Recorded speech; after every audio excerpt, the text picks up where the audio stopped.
Can't sleep? Don't want to sleep? Afraid to sleep? Are the windows closed? Are your doors locked? Did you check your closet? And under your bed? Maybe you should keep a light on in the hallway, just in case. Now settle in. Make yourself comfortable. Lay back. Close your eyes. And let me tell you a story. Some people love Halloween. The costumes, the candy, children parading to your front door begging for treats. Harrison Hardigan is not one of those people. However, he is about to be given a rare gift. A chance to examine the choices and experiences that have made him the man he is, and hopefully learn from them. But will it be enough to make him change? Tricked. Harrison Hardigan hated Halloween. He hated the parade of costume brats ringing his doorbell, the proliferation of skeletons and spiders and tombstones in his neighbors' yards, the ubiquity of pumpkin spice-flavored everything everywhere he went. To be honest, that had more to do with Thanksgiving, which he also hated, but the plague of cinnamon, nutmeg, and allspice, it seemed, was starting earlier and earlier every year. Tomorrow was the cursed day. He had considered getting a hotel room or just taking a long drive somewhere else, but he was not going to be driven from his home just because of the commercialized observation of some pagan celebration. No, he would stand his ground. Let those trick-or-treaters come begging for candy and other treats. They'd get nothing from him. And if they were foolish enough to think a trick was an appropriate response, his garden hose was at the ready. Harrison turned out the lights and climbed into his bed.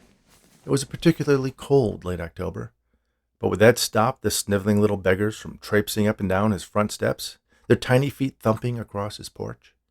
They would just throw winter coats over their costumes, so only their masks were visible. It made the whole ritual even more ridiculous. A strong wind howled outside his window. Maybe there would be a thunderstorm tomorrow. It wouldn't stop them, he knew, but it might slow them down a bit. He smiled at the prospect of a storm literally dumping cold water on their insipid plans as he closed his eyes, ready for sleep. "Oh, Harrison," a female voice whispered in the dark. "Why does Halloween bother you so?" Harrison's eyes sprung open, searching the dark for the source of the voice. "Who's there?" A shimmering shape took form at the foot of his bed. A woman who appeared translucent. She was older, a bit heavy, with thin hair flowing loosely over her shoulders. She was wearing an old stained housecoat. "Hello, Harrison," she said in a soothing voice. "Who are you?" he asked. "It's me, Beatrice," she replied. "Beatrice?" "Beatrice Kaminsky."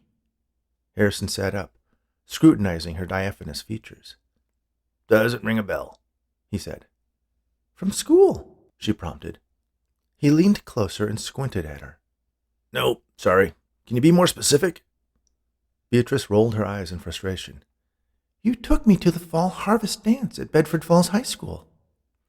Harrison looked the apparition up and down, trying to connect the woman to his 50-year-old memories. "Bee," he said with a hint of recognition. "You really let yourself go." "I'm not here to date you," she said. "I'm here to warn you." "Warn me?" "You must mend your ways. You must embrace Halloween in the spirit in which it should be appreciated, as an affirmation of life." "Why?" Harrison asked. "Why?" Beatrice asked back. "What difference does it make?" "Well, the path you're on will only lead to isolation and unhappiness." "But I like being alone," Harrison asserted. "I hate people. They're so annoying. If I could afford to buy my neighbors' houses and demolish them, I would." Beatrice appeared flummoxed. "Do not dismiss my warning," she admonished. "You will only have this one chance to redeem yourself. There will be 3 spirits who will visit you. Listen to them. Learn from what they show you." "Wait a minute," Harrison interrupted. "Is this like a Christmas Carol thing?" "What?" "This sounds a lot like the whole Ebenezer Scrooge story. 3 spirits will visit you over 3 nights, blah, blah, blah." "No, this is nothing like that. This is about Halloween, not Christmas. Yes, but aside from that, basically the same thing, right? Beatrice paused. She sighed, then nodded her agreement. Yes, it's basically the same thing, but that doesn't mean you should... Why you? Harrison asked. Excuse me? Beatrice asked back. Well, I haven't seen you in over half a century, he said. As I recall, we broke up after that dance. You were flirting with Kevin Spassky. Isn't there someone more relevant to my life that should be giving me this warning? Beatrice looked behind her as if consulting some committee of ghosts in charge of such things. No, she replied. Well, no one that wanted to come see you. So why did you volunteer? I was bored, Beatrice confessed. And now, so am I, Harrison said. He settled back into bed and closed his eyes. But I haven't finished the warning. The spirits, when they arrive, you must... Listen to what they say, change my fate, yada yada. Good night, he said with an air of finality. Beatrice shrugged and faded away. Harrison awoke the next day with a faint recollection of his encounter with the geriatric version of his high school sweetheart in the back of his mind. He did some chores around his house, then settled down in front of his television with a TV dinner and a beer to watch C-SPAN. They seemed to be the only programming among the hundreds of channels on his cable service that wasn't centered around Halloween. It was around 3 o'clock when his doorbell rang. Harrison ignored it. Most of the time, after 10 seconds or so, they would just give up and go away. But this little goblin rang the bell a second time, and when Harrison ignored that attempt, it rang a third and fourth time. Harrison rose out of his easy chair and shuffled over to the front door. He opened it, ready to unleash a tirade about private property. Listen, you little... But there was no one there. He stepped out on his porch and looked up and down the street, but there was no one in sight. He scratched the bald spot on the crown of his head and turned the head back into his house and came face to face with a skeleton standing in his doorway. Not a costume kid in a black bodysuit with bones painted on it. It was a full-on human skeleton, hanging in the air, with a lit cigar clenched in its teeth. What the hell? Harrison exclaimed. The skeleton raised a hand to grip the cigar. Its tip glowed as smoke was drawn into the skull and expelled through the empty eye sockets. Hey, Harrison, shall we get started? Started on what? I was under the impression you got the standard warning last night that I was coming. I'm your first spirit. Ringing any bells? Harrison thought back to the odd experience from the previous night that was hanging onto the edge of his consciousness. That was just a dream, he insisted. Do I look like a dream? The skeleton asked. Well, frankly, yes, Harrison replied. Granted, that's a valid interpretation, the skeleton conceded. But most people think I was more of a bad acid trip. I don't do drugs. Of course not. Well, this is kind of what it would be like. Come on, let's get going. I have big plans later tonight, dancing around the cemetery with some friends. Go where? The skeleton reached out with a bony hand and placed it on Harrison's shoulder. Suddenly, they were standing on the sidewalk of a city street, where densely packed bungalows stood shoulder to shoulder, with only a narrow passage between them. Throngs of costumed children ran up and down the sidewalk from door to door, chanting, "Trick or treat," to the delight of the grinning homeowners. There was one boy who walked alone. He was dressed as a clown and clearly not happy about it. Harrison realized the street they were on was the one he grew up on, and the boy standing in front of him was himself. He had wanted to dress up as a devil. There was a costume at the Woolworths he had coveted for weeks, and in the end his mother had decided he was going to be a clown, recycling a costume his older brother had worn years earlier. He trudged up the steps to a nearby house, rang the bell, then held open the pillowcase he was using to collect candy in. A smiling housewife opened the door. "Well, hello there," she said. "Is there something you wanted to say?" Harrison remembered resenting having to utter those vapid words.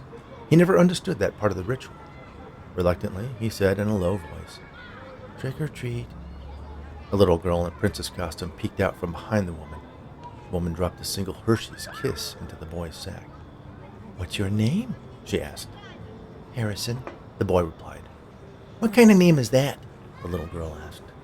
"No, your first name," the woman said. "That is my first name," the boy insisted. The girl laughed at him. "He has his names backwards." The boy turned and walked away, continued down the sidewalk toward Harrison and the skeleton. "That's a cool costume," the boy said to the skeleton. Is he supposed to be able to see us? Harrison asked his bony guide. No, we should be invisible, the skeleton said, scratching his skull with the phalanges. Harrison reached out and poked the boy with his finger, pushing the kid back a few inches. Shouldn't be able to do that either, the skeleton confirmed. Don't worry, kid, Harrison said to his younger self. You'll have the coolest name in school when Star Wars comes out. What's Star Wars? The boy asked. You'll see, Harrison said. The boy sighed and ambled off to the next house. Harrison knew he would visit every home in the neighborhood that night, gathering as much candy as he could. Then, a few months later, after the other kids had depleted their own supplies, he would start selling it off for a nickel apiece at school, and buy himself a disappointing pair of X-ray specs from the back of a comic book. Harrison turned to the skeleton.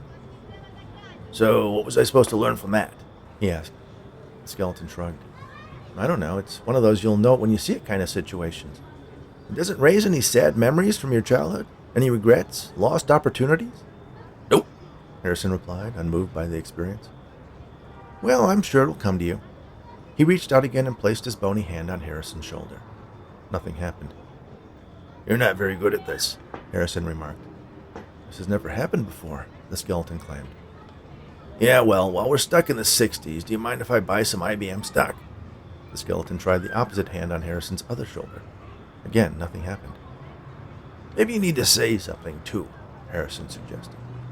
The skeleton took a step back, balled one hand into a solid knot of bones, and struck Harrison square on the jaw. He awoke sitting in his easy chair. Some political analyst was droning on about the Federal Reserve on C-SPAN. It was dark outside. He checked his watch. It was only about 4 o'clock. He looked out his front window and saw that the reason it was so dark was that black storm clouds filled the sky, lit up occasionally by distant flashes of lightning. Unlike the dream from the previous night, his little daymare was fresh in his mind. He picked up the can of beer he had been drinking and inspected the Best Buy date. The doorbell rang. What the hell? Harrison exclaimed. Despite the oncoming storm, it appeared there were still little beggars hopeful to fill up their sacks with candy before it started to rain in earnest. Harrison didn't wait for the costumed extortionists to ring again. He rose from his chair and strode toward the front door, throwing it open, ready to castigate the unaware little hobgoblins. But the words never made it past his chapped lips. Hanging in the air in front of him was a giant bee. Well, Harrison said, confused. I didn't see this coming. The bee buzzed. Okay, are you part of this whole Christmas Carol Halloween crossover? Or are you an independent random hallucination?